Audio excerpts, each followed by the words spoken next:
What is you want? What is you want? Angel Heartt Printing. Yeah. What you know about Angel Chaney? Thank you, Angel, for coming on. Oh, no problem. You are a printer. Yes. Wow, how did that all come about? Printing. Now, that's really a long story. Give me the shortest version, but one that fits.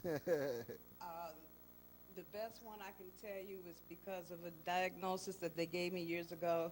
I could not continue in my passion, which was nursing. Oh, you were a nurse first? Yes. Yes. Wow, okay. From there, I had to figure out something to do, so I went and bought a computer to use one, plugged it up, start pecking at it, and never looked back. Were you in mid-career when you made the change? It wasn't actually a change. Well, they kind of forced you. It's a forced change, yeah. Forced change. Were you Right. in mid-career though? I could say, yeah, I was. I had been nursing for about 6 years at that time. Wow, yeah, that's a And fairly like I said, long it was time. a passion. I love taking care of people. I'm a hands-on person. You So know. when that happened, when you learned you couldn't do that anymore, how did that make you feel? Oh man, very depressed. Very depressed. Yes. Well, let me tell you what God did for me. Okay. He gave me a different type of patient. I'm over the welcome team at my church, so I take care of and work with the congregation. You know, Okay. so So you get he to had his work with- hands in it. So you still get to nurture people. Yes, in a exactly. sense. Yes. Now so you picked up writing. What were the things you were coming up with? Was it reflective of the things you were going through at the time? What do you mean? Like, not being able to continue your passions. Did you reflect that in your writing? Like, I wanted to continue this, but I wish I really could, but. Actually, no. Most of my writing was like poems. I've done some writing 20, 30 years ago about things that are going on today. And Wow, that's what you were coming up with then. Yes. Wow. So Yeah. how did it all go from writing and being therapeutic in your writing to becoming a printer? That would be a natural progression, I think, but how did that go?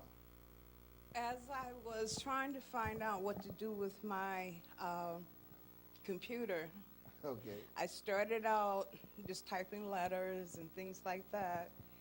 And I'm self-taught in everything that I do. Unfortunately, I don't have anything. Unfortunately, I don't have anything today to show you. However, I had it at one time. Anyway, I got to the point where I like working and designing things and formatting things. You know, I got into forms, doing different forms, applications, and things like that. Excuse me. I have worked with a lot of construction workers. They have their own business, and I was doing their invoicing, doing their proposals. Yeah. You know, and it just escalated from there. I started doing business cards and invitations, and now I'm out there. Out there now. When you made it a business, how was it easy or was it hard to start bringing in business? Because the printing business, that's a lot of word of mouth thing, That business, to me, it seems like that's really built on word of mouth. Not necessarily. Not necessarily? If you have a proper marketing, you can be out there. Once people see your work, it's not so much word of mouth as they actually see what's going on. Yeah, the people that you work for, hey, go check this person out, they did this for me. And then they show them the work, of course. Wow, so let me ask you a question. Has there ever been a job order that you worked on that made you kind of nervous early on, and maybe not so much now? Early on, yeah. Somebody wanted me to do a manuscript form, and It Like a legal manuscript? It was, yeah, he was writing a book, excuse me, but being who I am and the way it was written in explicit terms, I truly felt a little uncomfortable with it. Yeah, because you got to proofread this stuff. And he didn't write it for your enjoyment. He wrote it for people that would like to enjoy that type of stuff, but you had to suffer through it to make sure Okay, you I mean, print you it. know, it wasn't something that I wanted to do. And How do you get over something like that? How do you, because that, you don't want that to sit on your mind. You really not really trying to think about this stuff type you of move on. You move You on. move on. You don't stay with it. And I've never seen him since. I'm willing to bet it was a lot of vulgarity going on. You know what I'm saying? It was. Football. You know what I'm Every other saying? word. Every other It word. was a lot of every other word. Yes. Now, so okay, so you just do the job, and hey, but the way you process it, you get it out of your mind quickly after that. You have to. Yeah. And a lot of prayer. Now, do you take that on right?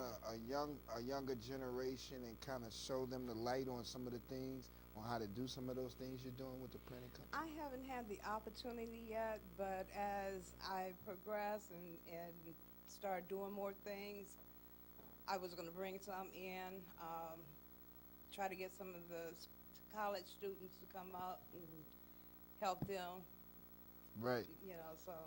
What's the biggest mistake people make in dealing with a printer? You know, when it comes to doing business with you, you know, what is it? They don't even proofread their own stuff. What's the most common mistake that happens that you wish that you can get cleared up from the jump? Misspelling. You're right. They don't proofread it. They just give it to me as it is. And not only the spelling, the grammar is not always great. It doesn't come out the way it should be, proper English. Yeah. You know, so I'll switch the words around and play with them a little bit.